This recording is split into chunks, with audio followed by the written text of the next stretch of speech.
Bismillahirrahmanirrahim. Assalamualaikum warahmatullahi wabarakatuh. Waalaikumsalam warahmatullahi wabarakatuh.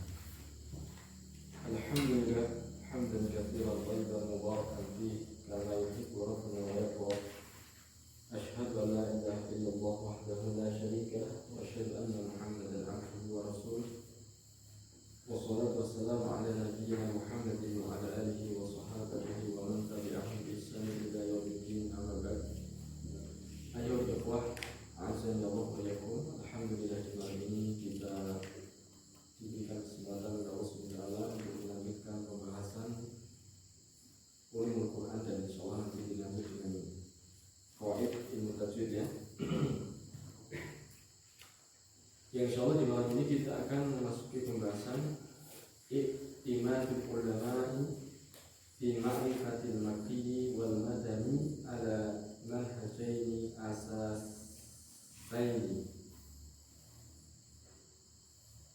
I'timadul ulama, sandaran ulama, fi ma'rifatil makki, dalam mengetahui surat makkiyah, wal madani, dan surat madaniyah, ala manhajaini asasaini, di atas dua manhaj atau metode yang mendasar. Jadi sandaran mereka mengetahui ini surat makkiyah, ini surat madaniyah, di atas dua metode yang mendasar.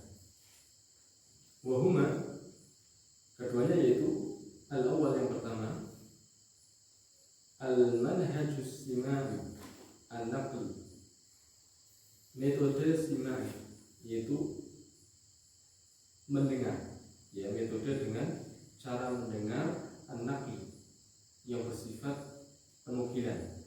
Penukilan itu memindahkan satu pembicaraan ke yang lainnya. Saya dengar Nabi SAW, ya, misalnya itu nakli, atau ini adalah sahabat.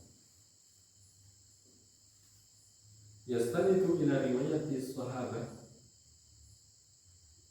manhaj ini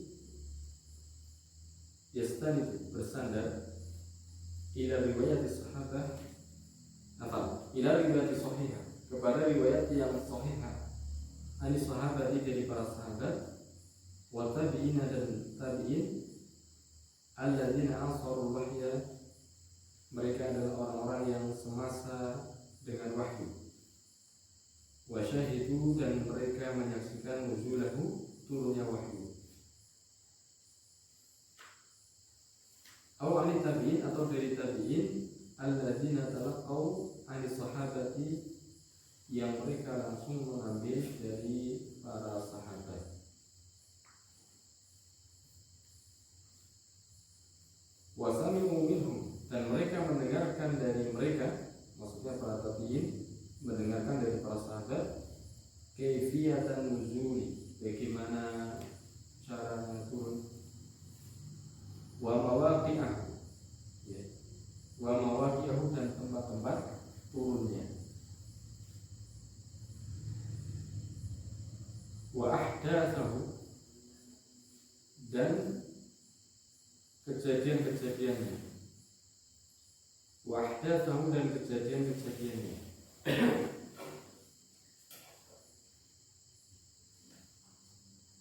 Ya. Jadi para ulama, cara mengetahui bahwasanya ini surat makkiyah atau madaniyah, maka yang pertama adalah menggunakan cara simai, yaitu mendengar kemudian dinukil, ya, yang bersandar kepada riwayat yang sahih dari para sahabat, ya, dan para tabi'in. Yaitu mereka, para sahabat, adalah orang-orang yang semasa dengan wahyu, yang mereka menyaksikan turunnya wahyu kepada Nabi SAW, ya, atau dinukil dari para tabi'in yang mereka langsung berjumpa dengan para sahabat, ya.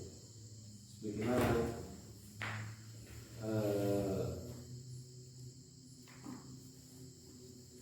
semisal Ikrimah mengambil langsung dari Ibnu Abbas, ya, Al-Qamah mengambil langsung dari Ibnu Mas'ud, dan yang lain, yang mereka langsung berjumpa dengan para sahabat.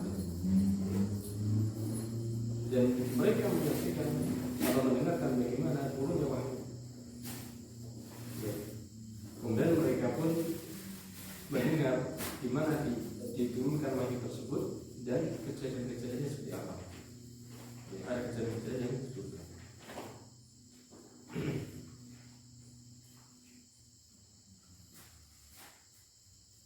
Nah, di sini disebutkan bahwasanya laqad hafalat atau hafilat biha kutubut tafsir fil Masr. Ya, dan riwayat-riwayat tersebut telah termuat di dalam kitab-kitab tafsir fil Masr. Disebutkan dalam kitab tafsir bahwasanya sebab turunnya ayat ini atau tempatnya di mana, diturunkan di mana, sebagaimana tafsir. Kalau kita lihat di setiap tafsir ayat itu disebutkan biasanya surat ini surat Makkiyah atau Madaniyah, diturunkan di sana dan disebutkan asbab nuzulnya. Ya, biasanya kejadian-kejadian disebutkan. Ya.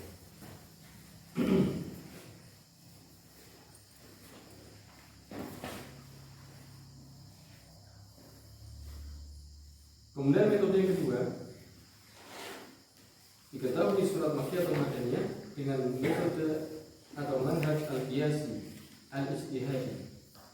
Manhaj qiyas al-ijtihadi. Qiyas al-ijtihadi. Qiyas itu secara mana analogi ya. Kemudian al-ijtihadi yang bersifat ijtihad. Yastanidu ila khasa'isil makki. Manhaj seperti ini bersandar kepada khasa'isil makki, kekhususan surat Makkiyah. Kemarin masih ingat? Surat-surat Makkiyah itu memiliki kekhususan, di antaranya apa? Khususnya berbeda dengan surat Makkiyah. Dakwahnya, lafadznya ya kuat-kuat, kemudian ayatnya pendek-pendek. Kemudian apa lagi kemarin? Di antara dakwahnya adalah kepada tauhid, kepada peribadatan hanya kepada Allah, menyebutkan tentang hari kiamat, surga dan neraka. Kemudian juga memperbanyak penyebutan tentang kisah para nabi dan rasul. Ketika ada surat-surat yang isinya demikian, maka ijtihad para ulama menentukan bahwasanya ini apa? Surat Makkiyah. Wa khasa'isil Madaniyah, dan mereka bersandar kepada khususan surat Madaniyah. Ketika surat itu membahas tentang masalah ahkam misalnya, atau penyebutannya ya lebih amanu, ya, nah, itu kemungkinan surat Madaniyah. Walihada najiduhum yaqulun, oleh karena inilah kami mendapati mereka mengatakan, maksudnya mereka di sini para ulama ya, kullu suratin fiha qasasul anbiya, setiap surat yang di dalamnya terdapat kisah-kisah para nabi, wal umam al-khaliyati, dan para umam maksudnya di sini adalah para umat al-khaliyah yang telah lalu ya. Fahiyah Makkiyah, maka itu adalah surat Makkiyah. Jadi setiap surat yang disitu membahas tentang para nabi terus umat telah lalu, maka itu adalah surat apa? Makkiyah. Wa kullu suratin fiha fariidatun, dan setiap surat yang di dalamnya disebutkan fariidah, kewajiban atau haddun atau hukuman, wahiyah Madaniyah, maka surat ini disebut surat Madaniyah. Ya. Ini manhaj yang kedua, yaitu manhajul qiyasi al-ijtihadi. Ya. Di mana sandaran mereka apa tadi? Kekhususan surat Makkiyah dan surat Madaniyah. Jelas tak? Soalnya ya. Nah, inilah dua cara bagaimana para ulama mengetahui bahwasanya surat Makkiyah dan surat Madaniyah. Baik, kita lanjutkan dulu. Sekarang kita bahas tentang ara'ul ulama fil farqi bainal makki wal madani. Sekarang pendapat para ulama ya dalam membedakan surat Makkiyah dan surat Madaniyah. Ara'ul ulama ya, pendapat para ulama itu bisa jadi di jadwal ulama akhir di tabel ini. Di situ ada ara'ul ulama, pendapat para ulama. Kemudian kemudian di situ ada makan nuzul, tempat turunnya, ada Makki, ada Madani, dan lesa Makki atau Madani. Jadi turunnya suatu kadang ketika Rasulullah masih di kota Mekah, dan terkadang setelah hijrah di Madinah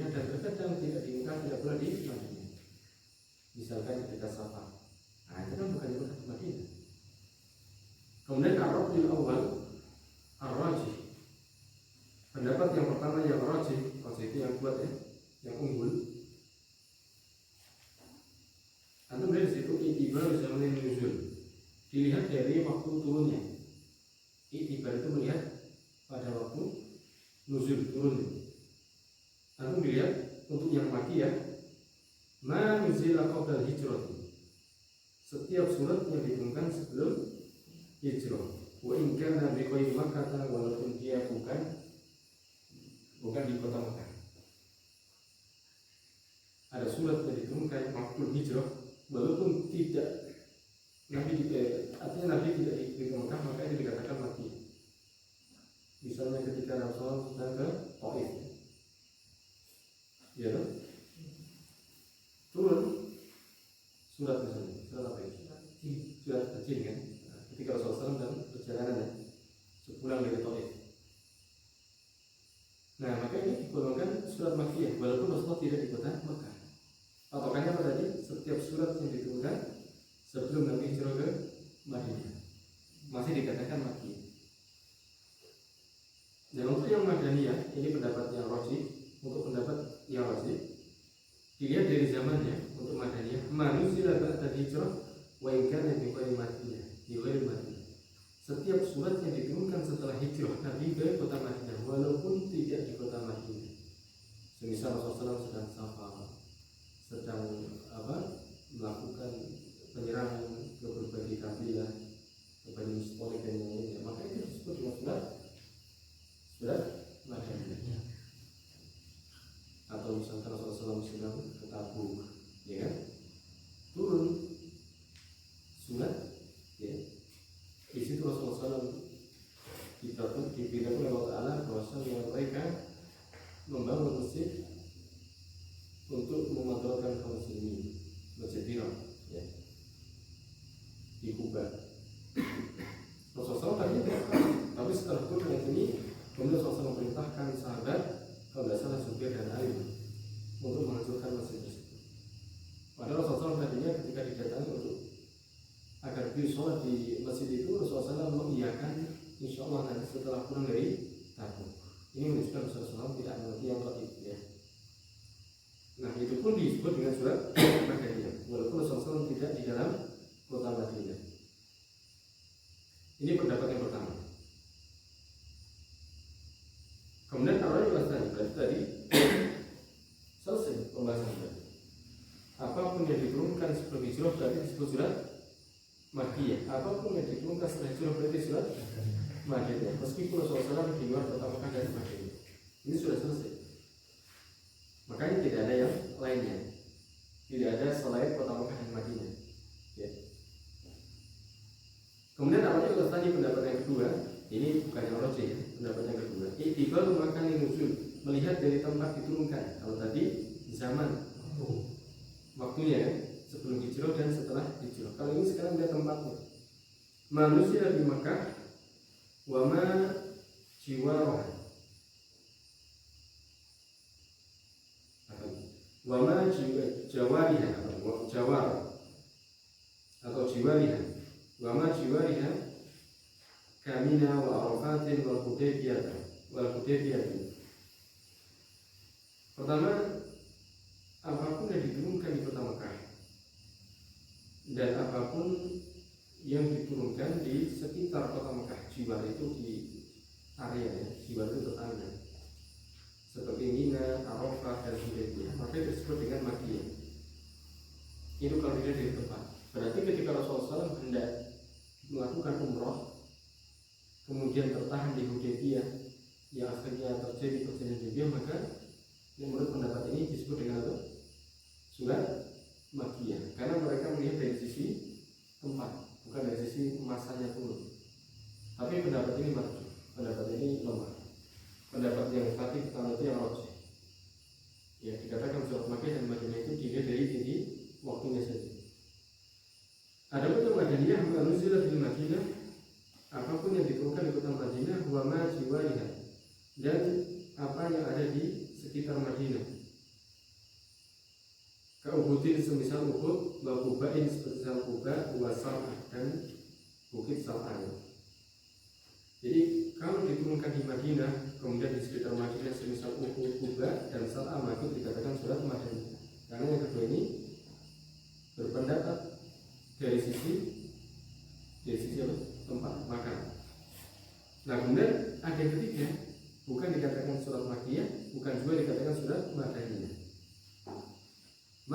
lailatil asfar, seperti surat yang diturunkan ketika Rasulullah SAW di waktu safar. Itu tidak dikatakan Makkiyah dan tidak dikatakan Madaniyah. Au Tabuk, diturunkan ketika di Tabuk, ya. Tahun berapa? Tahun 9 Hijriah, ya. Maksudnya perang Tabuk tahun 9 Hijriah. Peperangan terakhir Rasulullah SAW yang ikut hadir, ya, hadir dalam peperangan terakhir. Setelah itu Rasulullah SAW tidak lagi wafat setelah tahun 10-nya, kemudian 11-nya wafat.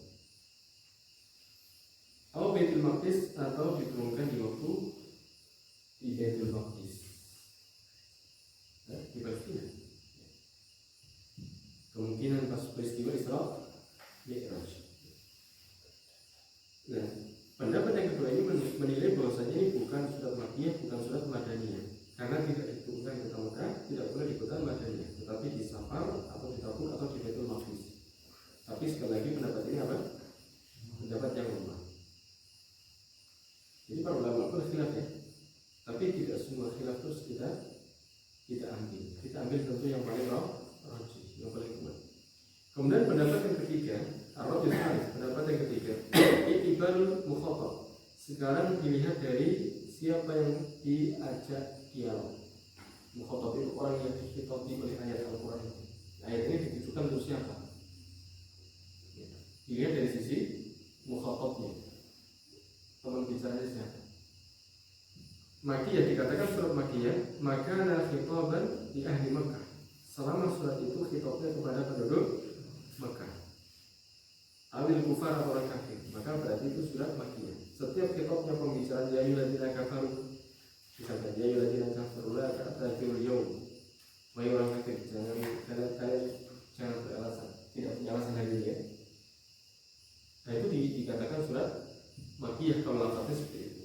Kalau khitabnya kepada penduduk Makkah atau orang kafir.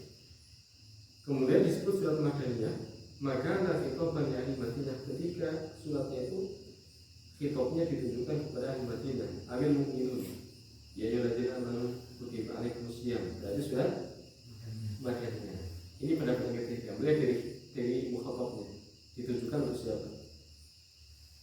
Kemudian manusia diminta lil kufar. Kalau seandainya surat diturunkan dengan selain seruan kepada orang kafir, amil mukminin atau seruan orang mukmin, maka bukan kota Makkah, bukan surat Makkiyah, bukan surat Madaniyah.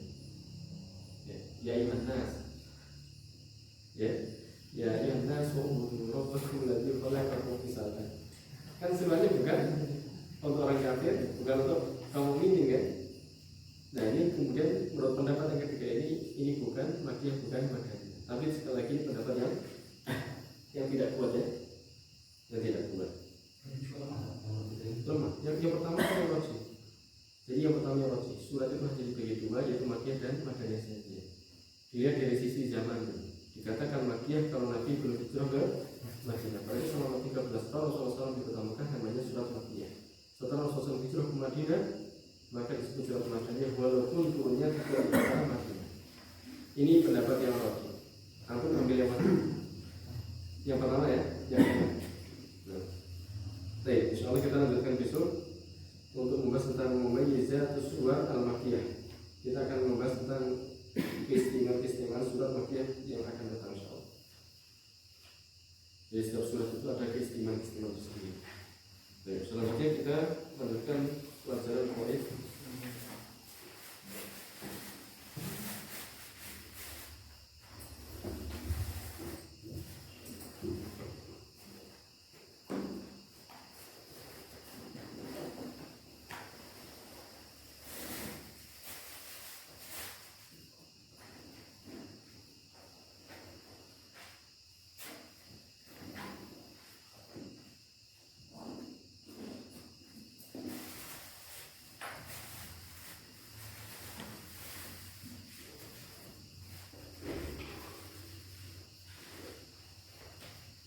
Bismillah, alhamdulillah, wassalatu wassalamu ala rasulillah. Fasal fi ahkamil wududi wa aqsamiha. Sekarang kita akan membahas tentang hukum-hukum mad dan pembagian mad.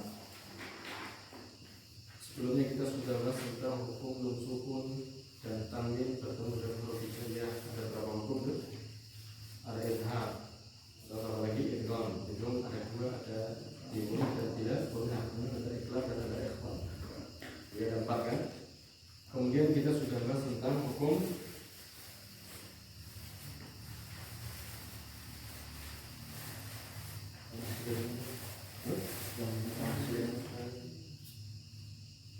hukum mim sukun ya. Mim sukun. Masih ingat mim sukun? Mim sukun berjumpa dengan huruf hijaiyah ada 3 hukum. Pertama apa? Izhar syafawi, terus ikhlas syafawi, ikhfa syafawi, ikhfa syafawi. Ada 2 ya, ada 2. Ada izhar syafawi dan ikhfa syafawi. Ikhfa syafawi itu apabila mim sukun berjumpa dengan apa? Dengan ba ya. Kalau dengan mim namanya apa? Idgham mutamathilain ya.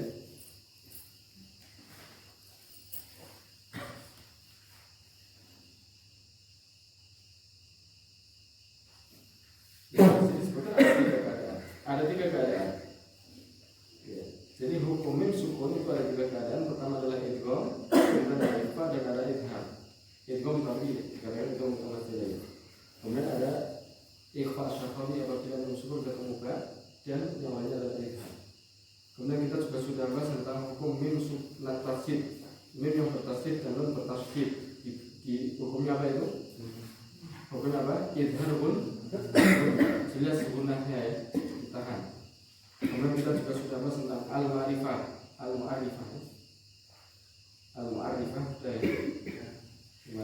Kemudian juga sudah membahas tentang ahkamul al-waqi' fil fi'l. Hukum lam yang jatuh yang terletak pada fi'il itu sudah. Kemudian kita juga sudah bahas tentang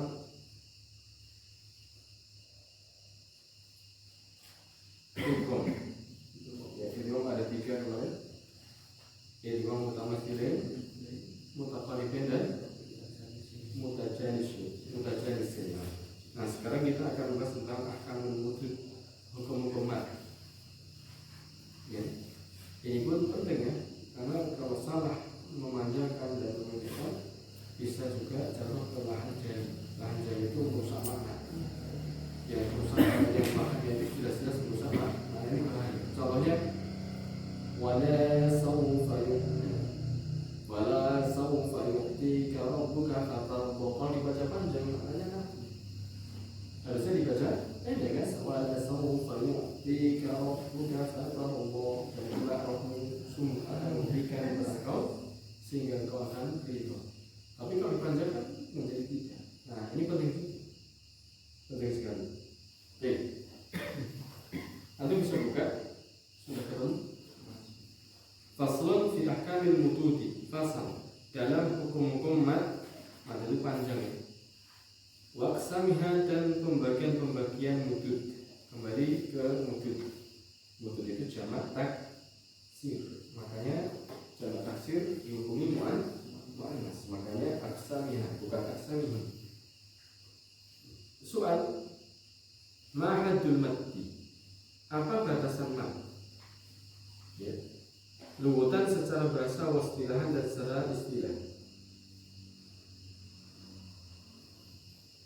Amma lugutan adapun secara bahasa, fahuwal maqtu.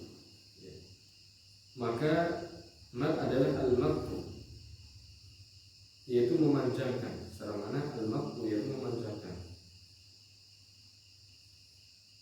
Wakilah dan dikatakan az-ziyadatu, ada yang mengatakan al-maqtu maknanya dipanjangkan ya.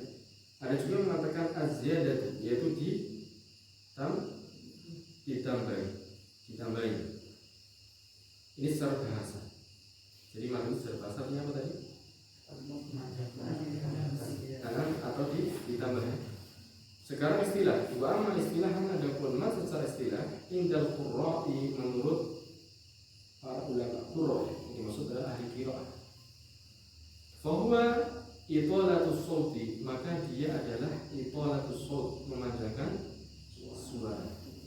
biharfin dengan huruf min hurufil mad dari huruf mad al-ati yang akan datang. Zikruha penyebutannya yang akan datang atau berikut. Al-ati zikruha yang berikut ini adalah penyebutannya. Jadi zikruha sebagai fa'ilnya al-ati. Al-ati pada isim fa'il, tapi dia bisa berfungsi sebagai fi'il. Baik.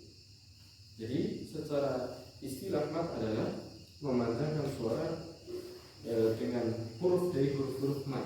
Ya. Dan nanti kita akan sebutkan apa saja ini. Soal ilakam kismin yang qasimul mad. Ilakam sampai berapa kismin? Ya, ilakam kismin. Kepada berapa pembagian? Kepada berapa pembagian? Yang qasimu terbagi al-mad. Artinya pertanyaannya, mad itu terbagi menjadi berapa bagian? Tapi bahasa Arabnya seperti itu. Ilakam kismin yang qasimul mad. Padahal maknanya muter-muter ya. Padahal maknanya gampang. Al-jawab ila kismaini terbagi menjadi dua bagian, asliyin wa far'iyin, asal dan far'i. Asal itu asalnya, far'i itu apa? Cabang. Far'i itu cabang. Soal ma huwal madul asliyu. Pertanyaan, apa itu mad asal? Al-jawab wal madul at-tabi'i. Mad asal adalah mad tabi'i. Tabi'i artinya apa? Sudah matahnya. Tapi itu bahasa apa? Tabi'i itu tabi'at. Maksudnya memang sudah matahnya seperti itu, atau disebut mad asli. Alladzi la taqumu, yang tidak bisa berdiri, zatu harfil mad, yang memiliki huruf mad lagi kecuali dengannya. Alladzi la taqumu zatu harfil mad, yang tidak bisa berdiri huruf yang memiliki mad kecuali dengannya.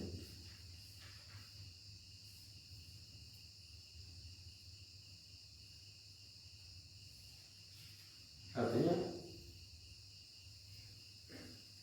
mad tabi'i atau mad asli itu adalah di mana orang yang huruf yang memiliki huruf mad itu tidak bisa berdiri kecuali dengannya. Ya. Hurufnya ada tiga, ada alif, wawu dan ya. Alif apabila jatuh setelah harokat fathah, ya. Alif jatuh setelah harokat fathah. Kemudian ada wawu sukun jatuh setelah harokat dhammah, atau ya sukun jatuh setelah harokat fathah. Ya. Nah, itu dikatakan mad tabi'i.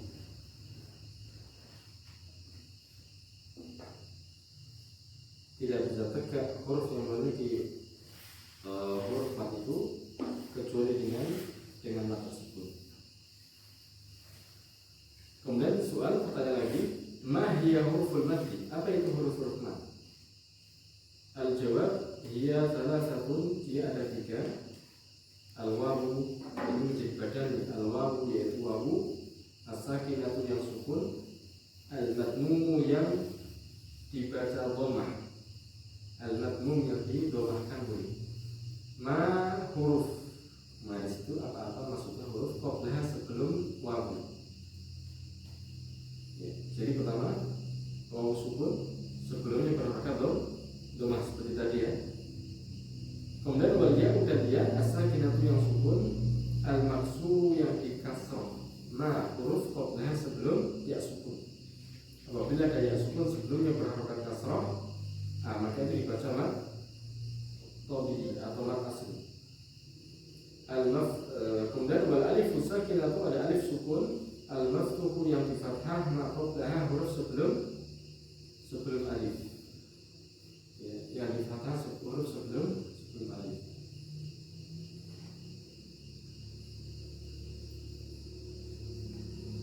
Nah, jadi ada tiga huruf. Pertama wawu sukun sebelumnya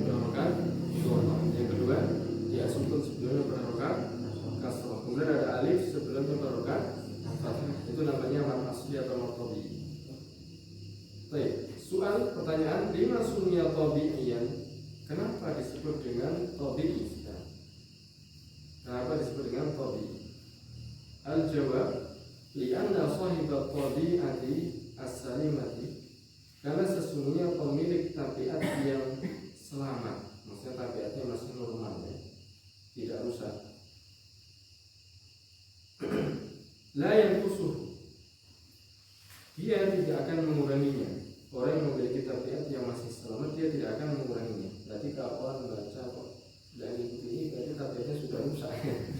Ya. Layak usul dia tidak akan menguranginya anak hati dari batasannya. Wala yazidu alaihi, dan dia tidak akan menambahkan atasnya. Jadi orang yang tabiatnya masih normal, dia tidak akan menambah daripada batasannya, juga tidak mengurangi. Berarti kalau orang yang bacanya kepanjangan atau mengurangi, tidak normal ya. Ya. Kenapa ini disebut dengan tobi? Karena secara mana tobi apa? Tabiat. Karena tabiatnya selamat itu tadi. Baik. Sekarang soal pertanyaan lagi, ma miqdar matihi? Apa miqdar? Yaitu ukuran panjangnya. Ukuran panjangnya itu berapa? Maksudnya apa di sini? Pertanyaan ke ukuran. Berarti pertanyaan ukuran berarti berapa kan? Berapa ukuran? Berapa ukuran panjangnya? Al jawab, miqdar matihi alifun, maka jawabannya adalah ukuran panjangnya itu satu alif. Wa huwa harokatan, yaitu dua harokat. Satu alif atau dua harokat. Waslan dalam keadaan wasal ya. Wa waqfan dalam keadaan waqaf. Baik itu disambung atau di dalam keadaan waqaf, berhenti. Ketika wasal tetap dibaca dua rakaat, ketika waqaf juga dua rakaat. Wasal tahu? Di tengah-tengah kalimat misalnya. Contohnya apa? Alhamdulillahirabbil alamin. Tapi apa ya? Tapi Maliki yaumiddin. Nah, untuk surat Al-Fatihah itu kan ada yang baca dua rakaat dan ada juga yang baca pendek ya. Maliki yaumiddin. Tapi yang kita biasa baca dua rakaat. Maliki yaumiddin. Itu ketika wasal. Ketika wasal tetap dibaca dua rakaat. Dan ketika waqaf pun satu rakaat. Contohnya apa? Contohnya apa maksudnya? Qawariro. Qawariro pas waqaf. Wanak suhu alifin, mengurangi dari satu alif. Wanak suhu, dan menguranginya an alifin dari satu alif. Haram punya haram, tidak macam-macam ini. Nanti baca Al-Quran berarti dosa dong. Kalau salah kan, apa dikira sudah baca Al-Quran tanpa belajar berpahala terus? Tidak seperti itu. Makanya mukadimah waktu itu kalau ada masalah, Ustaz Abu Hazim menyebutkan di mana Allah memberikan kita untuk membaca sesuai dengan tajwid. Walaupun Quran tapi berkaitan dengan tampil yang dimaksud dengan tajwid. Maka Allah menguji alladzina atainahumul kitab yatlunahu haqqa tilawatihi. Orang-orang yang memberikan mereka kitab dan membaca dengan benar bacaannya dimaksud dengan tajwid. Ya, sebagian penjelasan para ulama demikian. Ada juga yang mengatakan maksudnya adalah dia membaca dengan benar tanpa mentahrif dan seterusnya. Ada seperti itu. Syar'an secara syar'i. Misalul alif, contoh yang alif ya, qala dibaca dua harakat. Qala, tidak boleh qala. Ya, atau untuk panjangan aja qala, itu bahaya. Malahnya sudah rusak. Baik, coba antum lihat di bukunya ada alif jatuh setelah fathah. Qala. Nah, dilanjut dua misal dua contoh yang wawu. Antum lihat di situ ada wawu sukun sebelumnya berharokat koma. Cara bacanya dua harokat. Yaqulu. Jadi antum jangan kebanyakan yaqulu. Itu khata, salah. Itu menambah berlebihan. Tapi jangan juga mengkurang. Yaqulu itu juga salah. Ya. Maka diberikan haknya. Wa misalul ya, kemudian contoh yang ya, qila. Nah, seperti itu ya. Nah, ini adalah contoh-contoh dari mat qadi. Sampai sini wadih, insyaallah. Ya, dan insyaallah bagi yang datang kita akan lanjutkan